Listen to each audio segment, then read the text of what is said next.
மத்திய பிரதேச மாநிலம் இந்தூரில் புதிதாக கட்டப்பட்ட புற்றுநோய் பராமரிப்பு மையத்தை RSS தலைவர் மோகன் பாகவத் திறந்து வைத்தார்.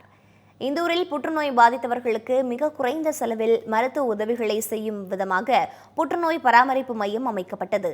இதன் திறப்பு விழாவில் கலந்து கொண்ட RSS தலைவர் மோகன் பாகவத் பராமரிப்பு மைய கட்டடத்தை திறந்து வைத்தார். இதனையடுத்து புற்றுநோய் பராமரிப்பு மையத்தின் அனைத்து பகுதிகளையும் பார்வையிட்ட அவர் சிகிச்சை முறைகள் குறித்தும் கேட்டறிந்தார். இதனையடுத்து விழாவில் பேசிய அவர், குறைந்த செலவில் மருத்துவம் என்பது மக்களின் அடிப்படை தேவையாக இருப்பதாக கூறினார்.